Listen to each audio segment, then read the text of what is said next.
Now, the moment that we've all been waiting for is our keynote. Adam Bellow. I saw Adam Bellow at UCET this last year, and I sat in his session, and I got done, and I said, this man has got to come keynote UCET, and the sooner we get him, the better. And I was right, because he's now going to be the closing keynote for UCET, so he's just becoming more and more popular. So Adam began his career. He's also the founder and president of EduTeacher and EduClipper. He began his career in education as an assistant English teacher at a high school for students with learning disabilities in New York City. After earning a master's degree in both general and special education at Hunter College, where he taught a graduate level course on integrating technology into the special education classroom, Adam became an English teacher at a high school in Long Island for several years. Then his two passions collided, technology and education, as he became a technology training specialist for a school district on Long Island. Adam works with educational leaders, teachers, and students from around the United States to help them infuse technology successfully in the classroom. Adam's not only a successful educator, he's also a caring father. And I hope he doesn't mind me saying this. I overheard him talking this morning to his boys and explaining how to run the snowblower and the new 6 inches of snow to his wife. And so I empathize with that. I've done that same thing as I've traveled the state in years past. So it's a great sacrifice to his family that he's with us. And I welcome Adam Bellow to be our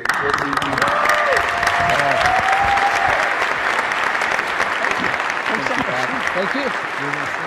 Yeah, we'll switch over. Thanks. Yeah, thank you. I didn't do anything yet, so hold that for now. But thanks so much, guys. You're wired already. I'm wired. I'm wired. I had 3 cups of coffee. I'm good. Oh, yeah, I'm wired. Yes. Thank you. All right. And just going to get my power to really get wired here. And we'll be good to go. How you guys doing? Woo! All right. Awesome. 1 second and we'll be good to go.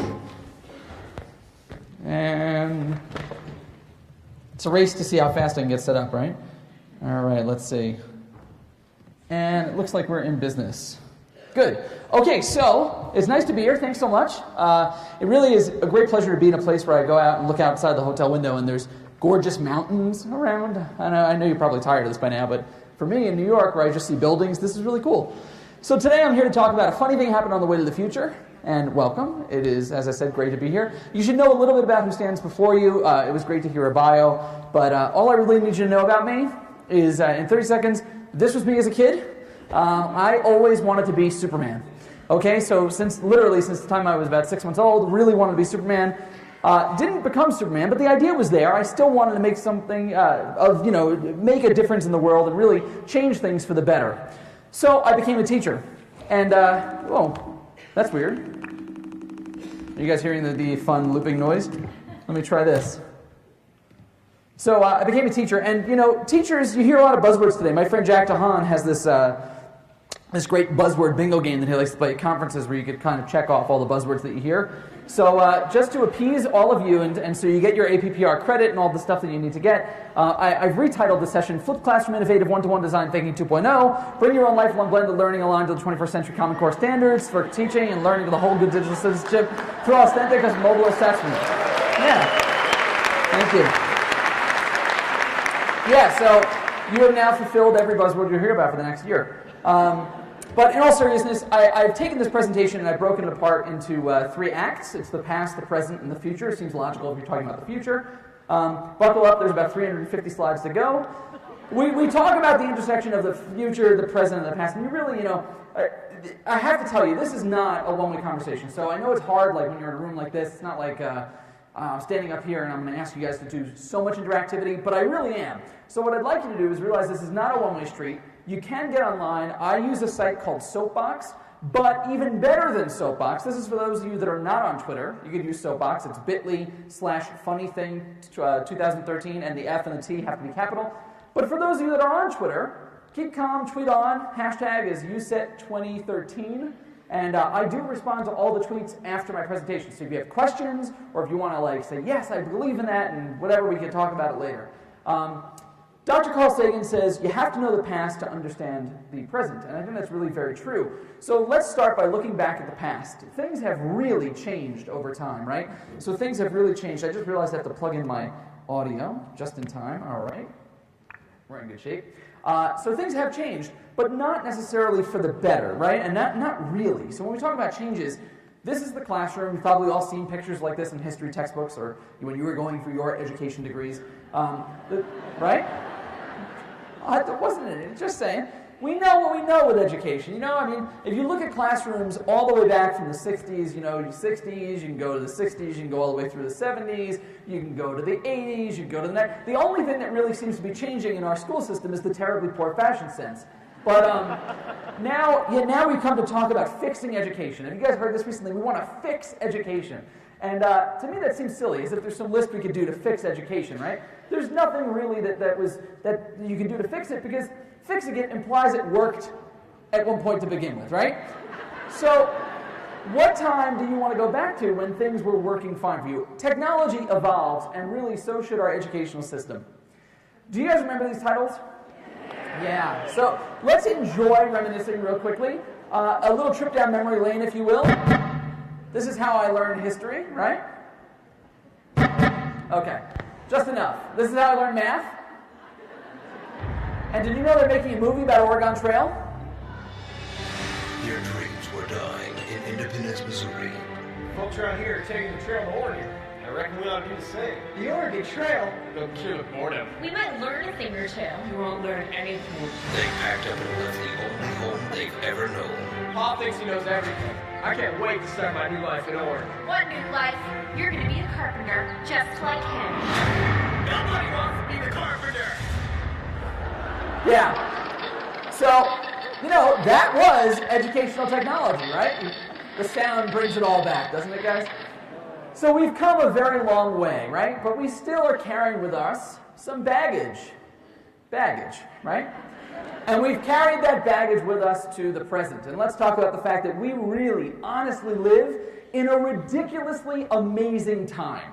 It's amazing. From a gadget nerd standpoint, and that's just what I am, I'm proud of it, the fact that I can install an app on my phone to control the thermostat in my house, that's nuts. Like, I mean, there are so many things that just daily we take for granted, you know. We live in an amazing time. But there's a but attached to this, and it happens to be a very big but. There's a lot of obstacles in our way, right? There's a lot of obstacles. This probably looks familiar to many of you. Now, I must say that from what I've heard from the UCET board members, I was here last night hanging out and helping to stuff some of those bags. I've been learning a little bit about what's going on in your state and in the schools. And I got to tell you, it's better than most of the places I've traveled to. And some of you are like, well, we still have issues. Of course we have issues. I'm going to talk all about those. But I have to tell you, you should be very proud. This is a beautiful facility. And those chairs, they look brand spanking new, right? But let's talk about this, right? So, this true story, last night, I'm talking, Boy Scouts came and helped stuff bags, right? And I said, what do you like best about school? And the kid's like, nothing. I said, oh, okay. And I thought he was trying to be, humorous. But no, he's just being, his honest little self. And he's like, yeah, school sucks. I'm like, oh, well, what would make it better? Not having it? And when I say school sucks, by the way, I'm not referring to the website schoolsucks.com where you can download free term papers if you don't know about that, your kids might. And when you have middle school, now that we're in a high school, it's very appropriate. Sometimes they do elaborate and tell you, school, they get into it a little bit more. Yeah. And we act like kids. When we hear this, I know, trust me, when I hear this, I act like a kid. Oh my gosh, they're talking about my chosen profession. And we get upset, they're choosing about my profession. Or we get really pissed because they're talking about our profession. Let's examine for a moment why school sucks, right? So you ask the kids, right? Let's ask those kids. Well, you can go on YouTube and watch hundreds of videos about kids ranting about how the lunch lady this and the so-and-so teacher smells and whatever. But what I found really interesting is there are some kids that try to express themselves differently. So I found this image, and this is by no means a work of art, or it is a work of art, but it's not necessarily something you're going to see hanging up as a most cogent argument for why school is terrible. But school wastes our gigabytes, and say no to the school, free the innocent children. But if you look at the comments that were posted under this, and this is a fairly old one, but this student says, I made this when I was bored out of my brains with homework, and I decided to make a protest sign, something they probably learned in social studies class, the 21st century way. Someday I'll make a better version that makes more sense. No one's ever said that about homework, right? And they actually even cite their sources. And this was made on GIMP, which is an open source version of Photoshop, which is amazing, because they actually took a fair amount of time to make this. Or you could ask Paul Simon. You know, he has a song about this.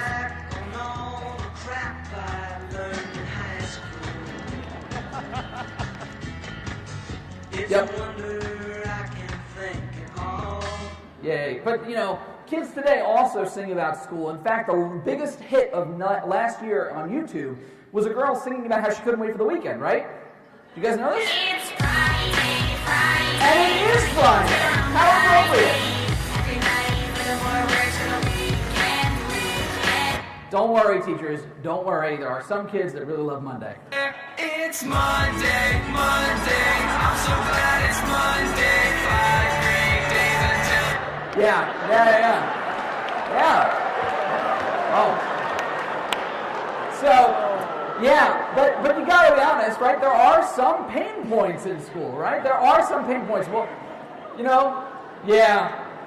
This one, I feel the audience cringe every time. I love it.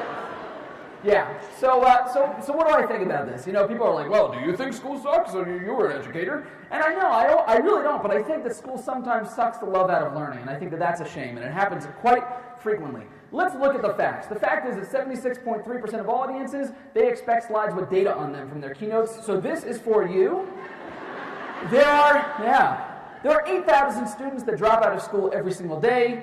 That's 2.9 million kids a year. And if we translate that to something that we can actually understand, it's 97,333 classrooms full of 30 students apiece, or 333 kids during the course of this presentation.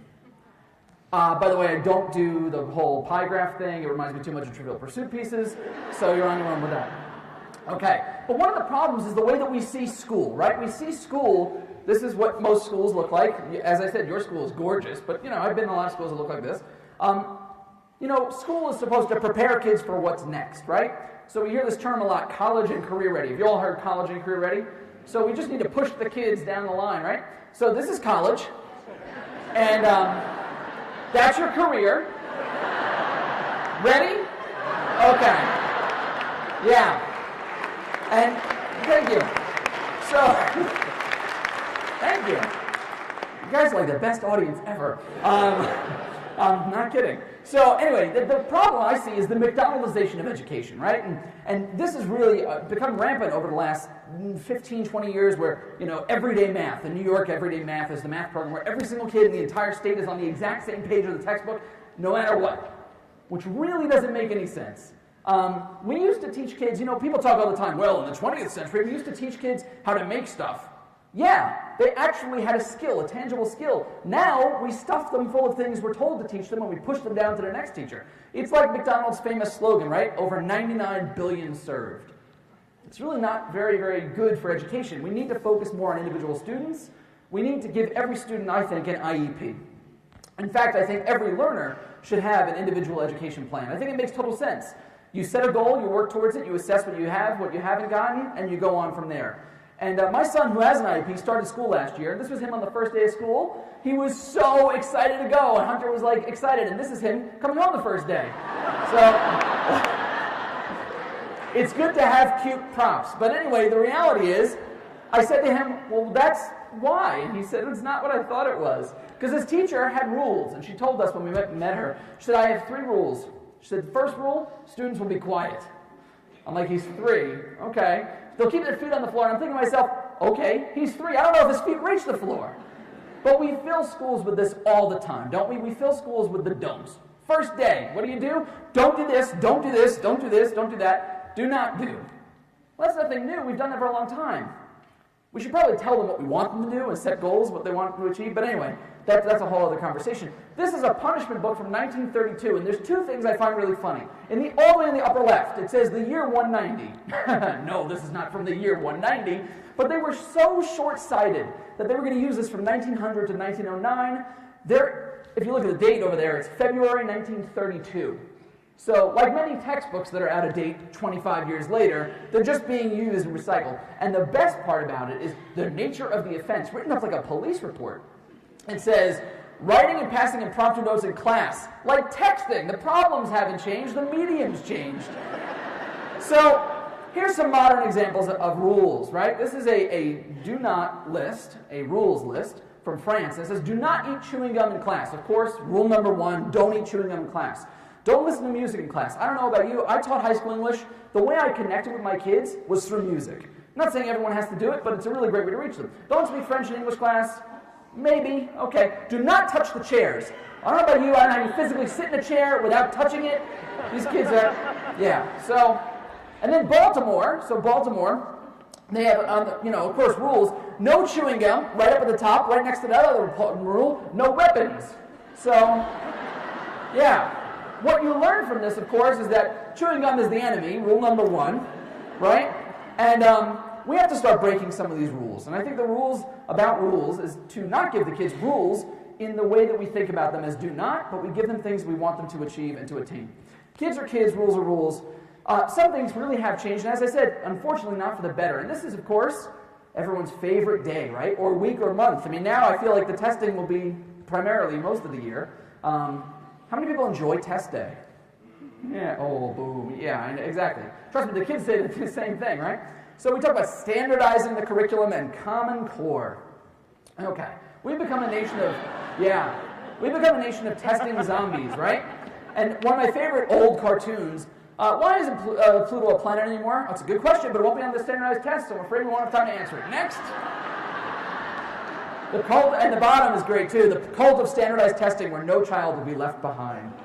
Yeah. Kids are not cookie cutter pieces, we all know this. Life is not prep for the test, of course, life is the test.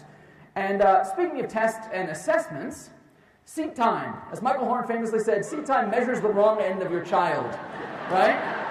Yeah, something is very broken with the whole testing system. Obama has a quote, and you can think what you like of Obama, but I happen to like this quote a lot. One thing I never want to see happen in schools is just teaching the test, because then you're not learning about the world, you're not learning about cultures, you're not learning about science, you're not learning about math. All you're learning about is fill out those little bubbles in the exams, the little tricks you need to do to take a test, and that's not going to make education interesting. And the charge of that statement, that last piece, is the fact that we should make education interesting.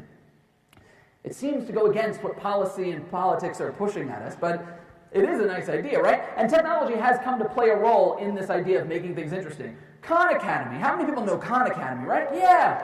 Woo! Yeah, no, I don't woohoo that, but all right. Khan Academy, so if you look at the website, everyone knows you watch videos and get smarter. Except the fact that most of the videos are wrong, but that's irrelevant. What I love about Khan Academy is the fact that if you look at the slogan at the top, 120 million lessons delivered. Now it's something like 300 million. I mean, he's rapidly growing. It reminds me very much of something else that I was talking about a moment ago. Talking about individualized education. Let's learn about Khan for a moment. Free education to everyone in the world. Big deal. I do that every night. Please welcome Salman Khan. Do you have a degree in education? I don't have a degree in education. Could you teach a class in education and then take it yourself so you could have one? I'll think about it. No, but potentially I'll think about that. Well, I like that about you. I like because I'm no fan of experts. Right. And you get to go out there and basically just say, hey, trust me, this is the way the world works, exactly. Right? No, exactly. I say that kind of stuff right down this tube every night. Where do you get your information? Do you know all these things before you teach it, or do you teach yourself first? So like the stuff I started off with, like the math and the physics and the economics and stuff, that was kind of like my background. So those I kind of just did. But now when I do like French Revolution stuff, I do look on Wikipedia and read up. Wikipedia. Well, I mean, So you do some heavy research. I do all the footnotes though. I make sure that it's I'm responsible for something. So if I knew I could get my degrees from Wikipedia instead of going to school, I might have done that. Now look, I have to say, anyone that's going to dedicate their life to making the world and making education free, making education better for the world, is really a great person. So I don't think that Khan is the devil, but I also think it's really important that we know that he's not Superman, right? So he's been hailed as like the savior of education. That is not going to save education. The problem with Khan Academy is, as I said, a lot of the videos, if you do, read about flipping the classroom and read about the content he's providing, a lot of it is factually inaccurate.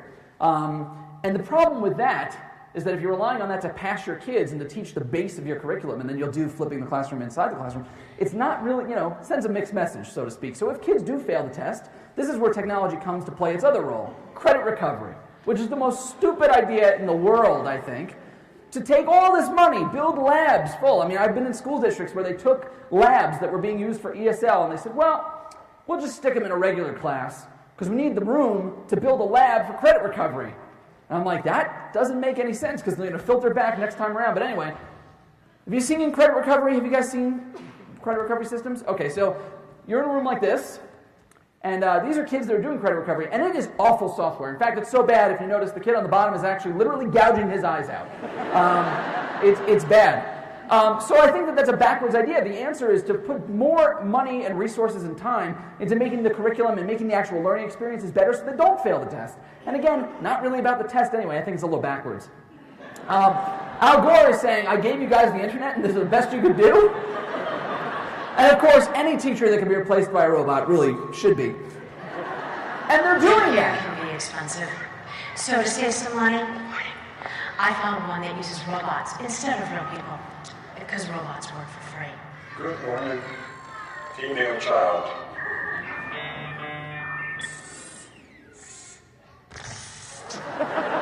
Floss?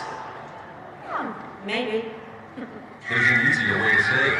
Yeah. So, by the way, in North Korea, they're actually piloting this. This was about 2-3 years ago. They're starting to pilot robotic teachers. So it really is true that if you can be replaced by a robot, I think teachers should be. But that, of course, means, I'm not saying that that's the case. People get very quiet. It's like, that's not what I'm advocating for. And that's also what I speak about against Khan Academy, because I think that there are some things that you need to sit down with a child and actually be able to teach them, as opposed to watching it off a YouTube video where they space out in 30 seconds, which is what the research has said.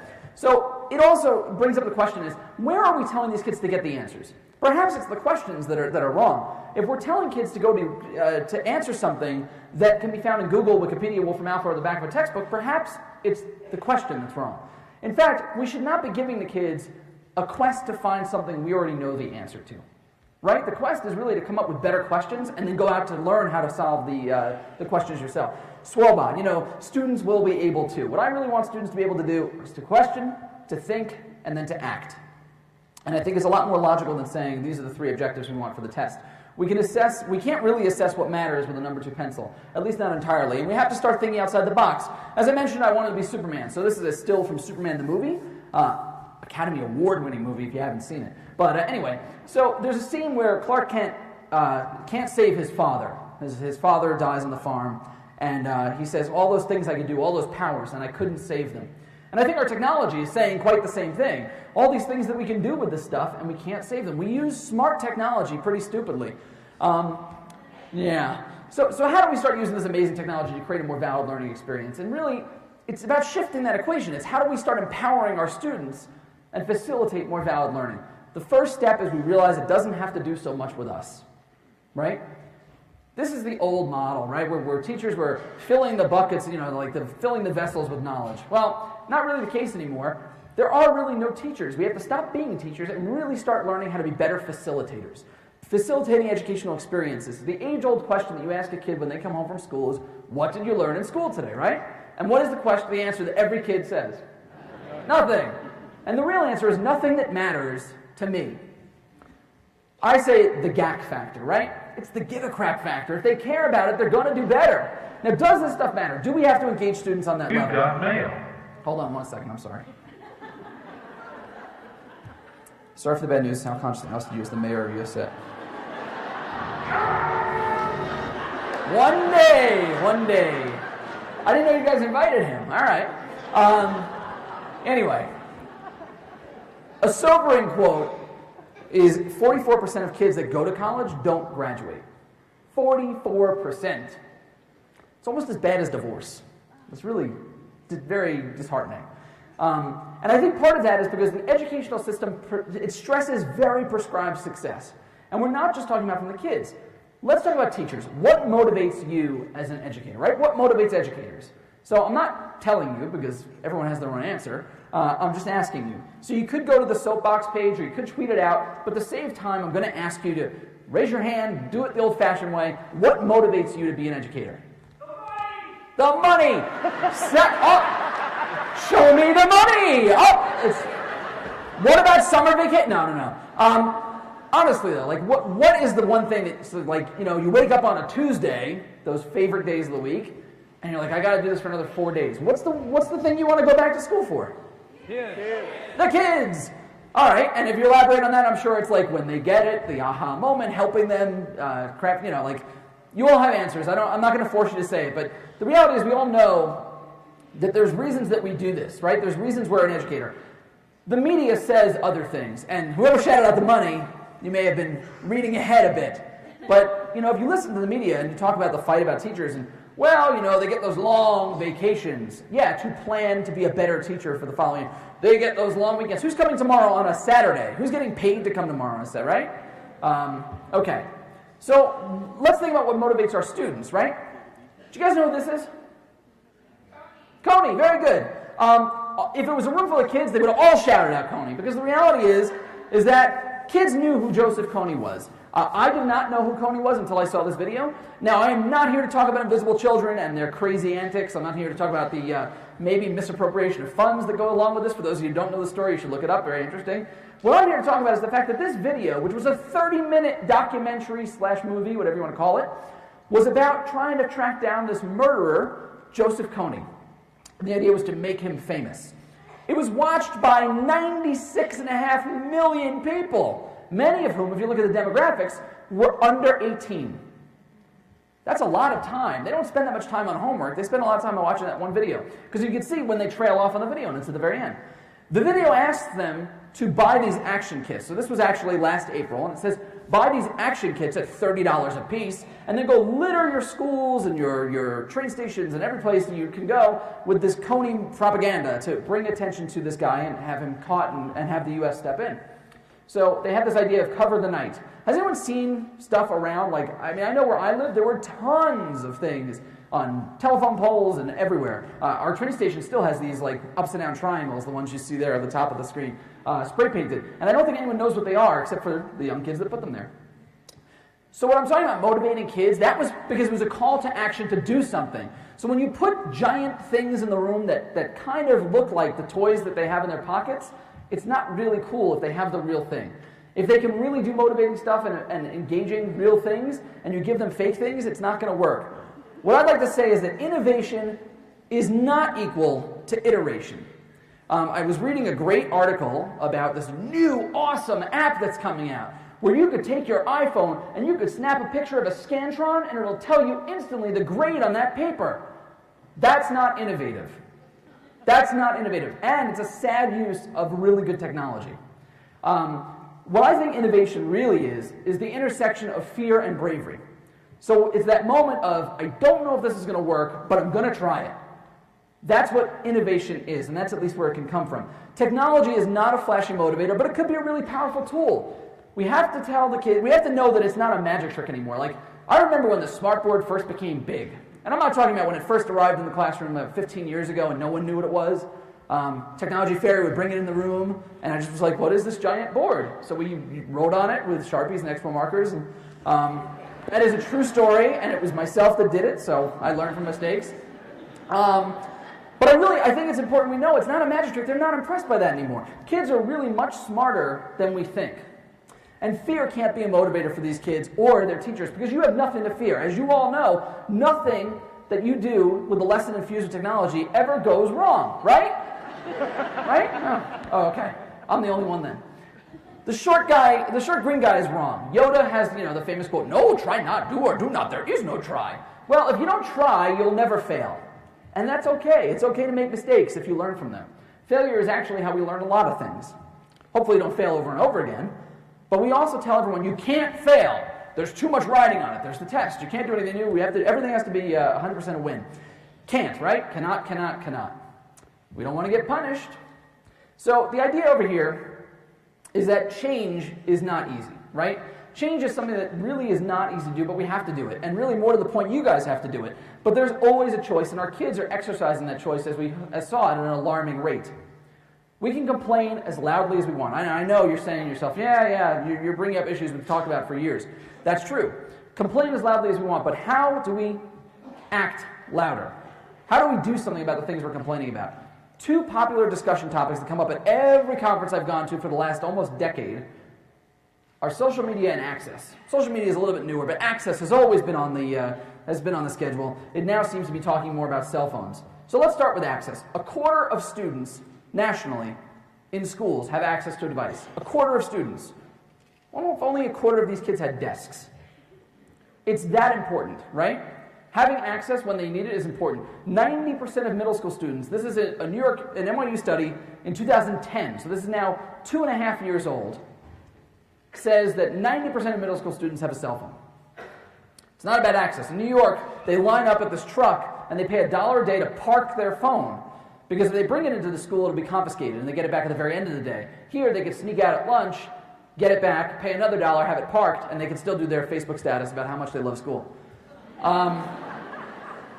So these devices, we have to remember, and this is, you guys know it already, but I think it's important to say again, like, these are not toys, these are tools. And they can replace so much of the antiquated technology and other things that we've bought for our schools previously. We have to start teaching the kids how to use their devices properly, but really, if we look at that statement a little more carefully, let them teach you.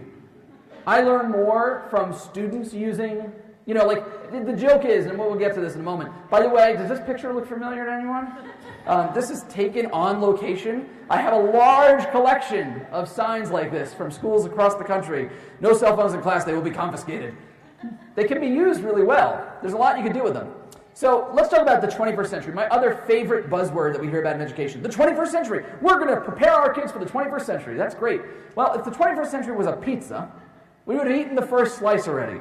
So let's start preparing them for today, not for this thing that started 13 years ago. We also have to remember we are not the smartest persons in the room anymore, right? That's a hard one. For me, that was hard. To really say, you know what, I don't know, let me Google that and show the students that, you know what, I'm going to go to the well to learn because I don't know everything. It's actually how I got a job. My first full-time teaching job, I remember I was asked, oh, Shakespeare wrote sonnets. How many sonnets did he write? And I'm like, you know what, I don't know that for you, but let me look it up. I took out my iPhone and I Googled it. And they were like, that was extremely brave. And then they hired me. And I said to them, that was brave too. All right. But it's okay, because the idea of being a lifelong learner, I think that this is a really important point. You can't say you're a lifelong learner if you already have all the answers, right? That's what it means to be a lifelong learner. And social media, let's talk briefly about social media. The world, it is not a sterile place, no matter how much we want it to be or how much we pretend that it is. So let's talk about the F word. What's the F word? No, the F word is not Facebook. Well, I'm not going to say the other one. No, the F word is actually fear. The F word is fear. There are schools around the country that block Facebook because they are afraid of what will happen. Let me tell you my Facebook story. We've all heard Facebook stories, right? Teacher posts inappropriate pictures or student posts other content. Yeah, that happens for sure. But let me tell you my Facebook story. It's a little different. So I was working as an English teacher. And one of my favorite students, Sean, he was the student that people told me, you have Sean, look out. And I knew I'd like him instantly, because I like those tough kids. So Sean was a kid, and why was he tough? Well, in 7th grade, Sean had cancer. And so he was out of school for a year. And Sean came back to school, and he was in my class. And Sean was awesome. He was wise beyond his years, he was a smart aleck, and he didn't like to do his homework. The kid had cancer for a year and a half. It was almost understandable, And he said to me, you know what, instead of doing this test prep, what I'd like to do is write an autobiography. And I'm like, well, if I'm teaching you how to write an essay, or I'm going to teach you how to write a book, I'd rather teach you how to write a book. So that's what Sean did, and that's what I worked on with Sean. I actually left that year to become a technology training specialist, but Sean and I were Facebook friends, because I was Facebook friends with all of my students. This was 2006 at the time, 2007, and the deal was that it wasn't a thing yet. Schools weren't concerned about it because most teachers weren't really on Facebook at the time, or at least with their students, and it wasn't an issue. In New York, you are not allowed to be connected to your students on Facebook. You cannot follow each other on Twitter. I mean, it's a crazy situation. But anyway, so here's my quote. I said, Sean, I can't wait to help you with the book. I miss everyone at the school. Let me know when you want to come by and visit. So Sean died about 3 weeks after that post. And, Sean was, as I said, he was just one of those really awesome kids. And obviously, totally traumatic. He was in 10th grade. He was just in 11th grade at the time. And the school was a mess. The kids were a mess, obviously. This was a really close school. And what happened? They bring in the grief counselor, they bring in, everything they could do at this, this tragedy that no school should have to go through. But Facebook became the guidance counselor. Because Sean's page was active with these kids writing poems and creating videos and photoshopping pictures of him and sending I love you messages in a way that they couldn't connect with some psychologist stranger or someone that they didn't really felt had that knowing feeling of Sean. And this was a screenshot of his page from a while ago. But people post messages and birthday remarks and saying, I'm just thinking about you, and I do the same, randomly. And it always has new activity. Whenever I check it out, and I do check fairly frequently, it always has new activity. And they actually used Facebook, this horrible tool that's blocked in all these schools, to create a charity concert that they donate all the money to the kids with cancer. And they had this concert last year, they're actually doing it again this year. So that's my story about Sean, and that's my story about Facebook. Social networks, they exist. If we ignore them, we do a disservice to the kids and ourselves. It's so, like everything else in life, it's what we make of it. Filters exist to keep our district safe, not our kids. And I think that expanding on that, you can't expect to have a 21st century learner if you limit them to the tools of the 20th century. It just doesn't work. So the debate is over. I think people that saying, I don't get it, therefore it's worthless, or I'm going to be afraid of it, the debate is over. Social media. And I'll talk a little bit more about media, because now people are like, well, if I let them in it, how do I know they're not cheating? Well, let's talk about that for a second. In the real world, cheating is called collaboration. If you ever go to a corporate job, or for those of you that are in districts, right? If you're in a district committee and you need to know a cell phone policy, you need to know, you're writing curriculum. Do you want to make everything up from scratch? That's pretty stupid. You're going to look for the best examples from other schools or other people that you know or your social networks to make your stuff better. That's what it's about. We talk about open book tests, right? Some people had open book tests. Well, I always propose the open world test. And really that means the open network test, because you are as strong as the people you are connected to. And if you can build and understand how to cultivate and use a social network, both in the sense of taking and contributing, then you are going to be prepared for the future. And let's talk about the future. Wayne Gretzky's famous quote, shoot for where the puck is going, not where it is. Well, let's talk about the future. Welcome to the future. We're there. The future's full of cute babies. They're all using iPads, right? This is my favorite one. Did anyone have those Fisher-Price cases, those $40 cases you could lock your devices in so the kids don't drool on them? It's great.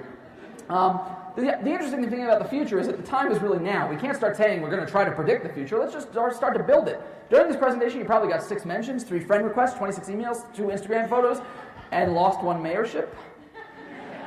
So I've done a lot of talking, complaining, explaining. Let's talk about solutions real quick. If you look up solutions on Twitter, you're not going to find many, at least not in searching the term solutions. Let's talk about these ideas real quick. Look for the numbers in the upper right-hand corner. They try to give some big ideas and guidance. There is safety and there are powers in numbers. The biggest thing that I'd like to have you take away is that you should never utter the phrase, I'm just again. I did this for a long time, partly because I was in situations where I didn't feel like I was making a huge difference. And I said, I'm just a teacher. I went to parties with my wife who's a lawyer. I said, I'm just a teacher. No, I'm a teacher. And that matters, and it really, I do a job that makes a difference. You can get one person to spoil the bunch, right? We know all about the attitude of sometimes what happens in the faculty room. I remember the faculty room was just this place where people would just complain all day long. So I just avoided it. And I gave extra help during lunch for my kids. Or I had a movie club. We also have to stop waiting for Superman. There is nothing, no program, no website, no web tool. And look, I love web tools. I'll talk about them later today, and you can go and learn all about them today. Here's the deal. There's no one thing, certainly something that comes from a company or a box or is bundled up in a packet with some curriculum guide with it, that's going to save education. What's going to really save education is you. And that's really the truth. Twitter. If you're not on Twitter, get on Twitter. I don't have enough time to talk about how great Twitter is. I know there's a social media session going on later. You should definitely go and learn about Twitter. There's roughly Tom Whitby, who's the founder of EdChat, a good friend of mine. He estimates there's roughly 80 to 100,000 people on Twitter. I believe Tom. He has a very big bushy mustache. He looks like someone you believe, like a grandpa, so I do believe him. We should do something, right? We have to start doing something about this. But we have to remember that it is not about us. We're in a room of educators. There's about 1,000, 1,300 people here, something like that. We're a room full of educators talking about students. We always have to remember it is not about us, but it is about them. The things that bother us in the system of education, we have to put it in perspective, what's going to be right for them. And sometimes those things are valid, and sometimes they're not. But always keep the kids first. I have super kids. You see, I really do push that Superman thing on them just a little bit. But I really do want them to grow up in a world where they can be told that they will make a difference, and we really do have to empower these kids. Empowering kids means that it's great to teach a lesson in technology. It's also great to let the kids teach a lesson in technology. Don't be the one standing at the smartboard touching everything. Let them do stuff. The iPad, hand it to the kids, maybe carefully, depending on the child, but let them use it. And let them amaze you. Project-based learning is really about passion. Passion-based learning. Let them come up with projects that really excite them. You can teach almost every single thing that you possibly can in your curriculum, or I would say everything you can, through a passion-based project. It appeals to their GAC factor and light their brain on fire. I think Kevin Honeycutt spoke here, 2 years ago? And his quote is, he says, "I like to see scorch marks on the floor." And I love that. I mean, it's just that idea of getting the kids so excited about learning. It does happen, trust me. How do you do this? Well, here's one example, right? Angry Birds. So Angry Birds, how do you inspire kids with Angry Birds? Here's NASA, by the way, developed the last one, the last couple with the gravity mode. So it's about science, right? But people have done this for years. They integrate, questions that have Angry Birds based in their curriculum. That's not hard, right? Some people even do it as an artistic project. So it's art and measurement. Some people do it this way, though. So they're actually setting up Angry Birds. So now they're sending the setting the structure. And they're actually going to learn about 76, measuring, they're going to learn about gravity, they're going to learn about, this was an incredible, it's a 35-minute video. We're not going to watch the whole thing, I don't think. No, let's not watch the whole thing. But you can watch that video. There's great ways to just spark the kids' interests and teach a valid skill that they'll remember far more than if they memorize something. We also have to start talking less and doing more. It's really, really important. Our goal is always to turn this kid into this kid. Someone who actually cares and wants to be there and wants to learn. School should not suck the love out of learning. It really should invigorate these kids. It's about the sense of wonder. That's my son. This is not a staged photo. He actually broke this bubble blowing machine that he had. And at first I was annoyed because I'm like, it's going through like gallons of bubble liquid every 5 minutes. And then he was just walking around just like catching these bubbles and just staring, "Daddy, what is a bubble? How do you, is it a liquid?" And we just talked about this and it was great. You've all been probably familiar with Kane's Arcade. So Kane's Arcade was a video last year of this boy that built in his father's garage. He built an arcade out of boxes and cellophane and all sorts of crazy stuff, and they made a documentary about him. If you haven't seen it, it's amazing. A video that doesn't get as much play that I'd like to show you is Audrey's Rube Goldberg machine.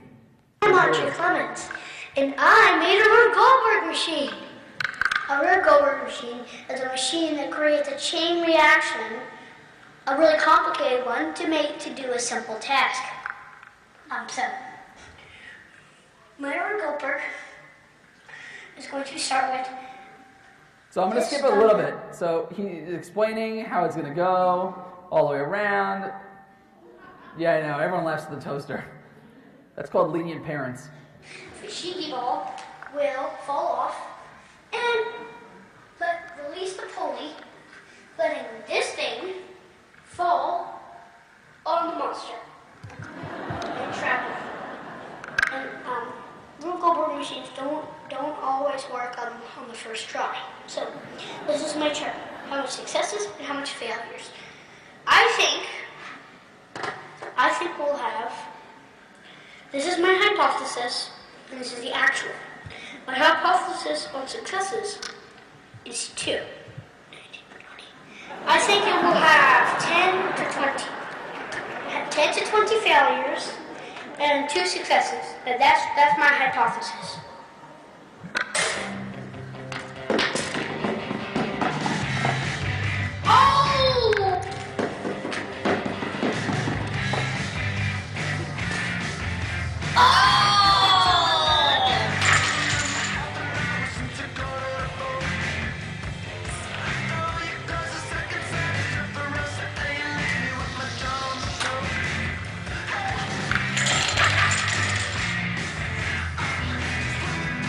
So just for the sake of time, we're going to go a little bit quicker on this.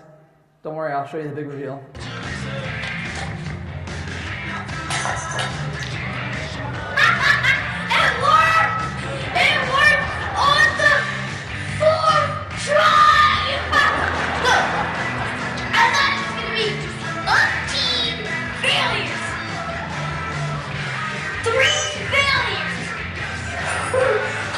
This is so crazy! It worked!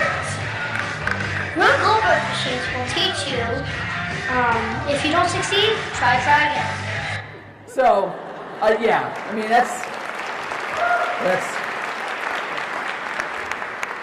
it honestly is one of my favorite videos to watch, just because it's such a genuine, like, that is a kid loving something. Like, the other day, a much smaller scale, like, my son and I, we were doing these projects, and he was reading a book about, now he's 4.5, but he's pretty smart, as all parents say about their kids. He was reading a book about solids, liquids, and gases, and it says, it's a book for 4th graders that I bought when I was doing my teaching training, and he found it and wanted to read it. So we're doing the experiments, and the look on his face when he opened the freezer and saw that the cup had frozen solid was just like, couldn't believe that he had made something into an ice cube, which it's the little things, right?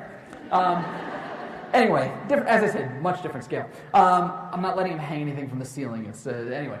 Collaboration.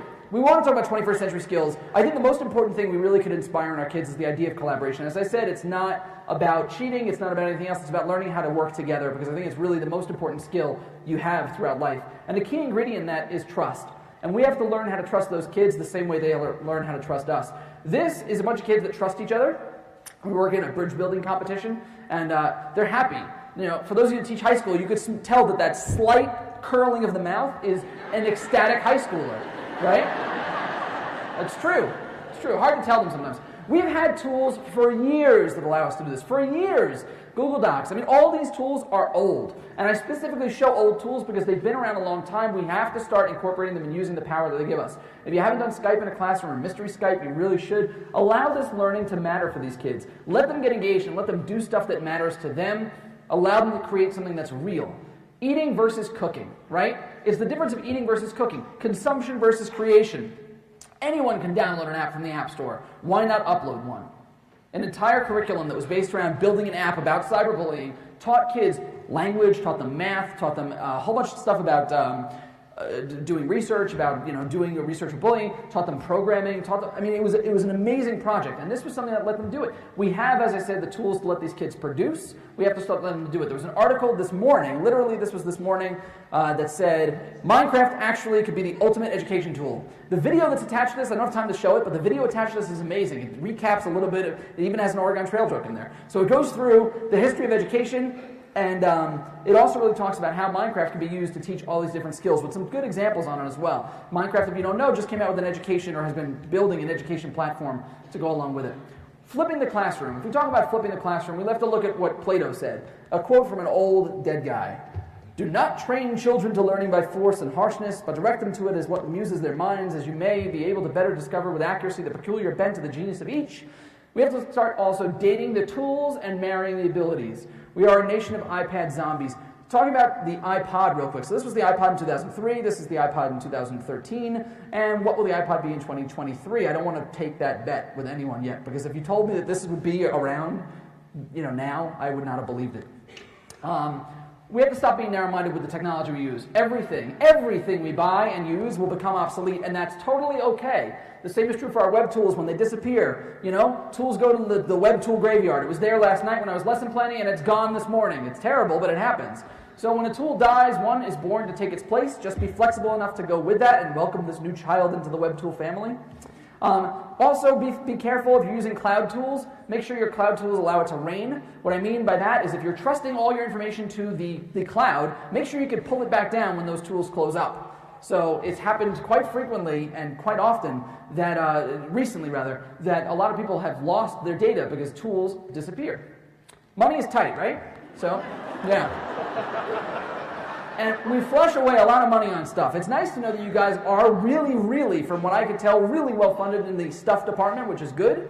But you also need that proper guidance and training. And again, thankfully, I've talked to people, and everyone has said that the schools are very supportive. You have a lot of technology training available to you. So for those of you that are trainers, keep up the amazing work. You really are very integral and important. And for those of you that are teachers that are here to learn about technology, kudos to you, and make sure you use the resources that are available to you. It's really important. Because training is essential, and it has to be quality and continuous. This cannot be the PD for EdTech for the year. You have to keep going with this.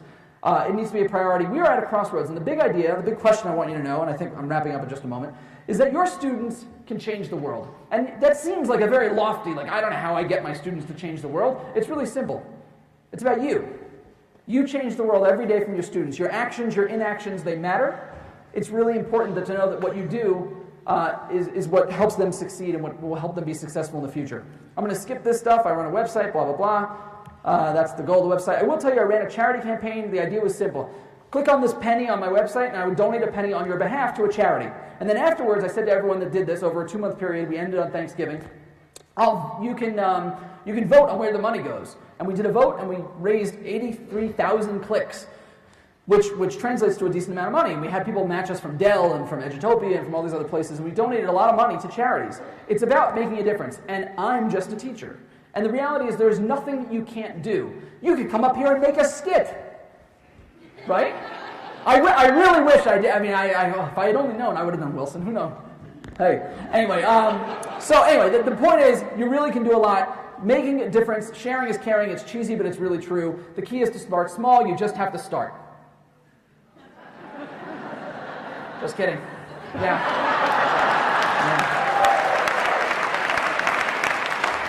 Yeah, thank you. So, really important, I'm going to wrap up real fast. Having a sense of humor is really important. Don't take technology for technology's sake.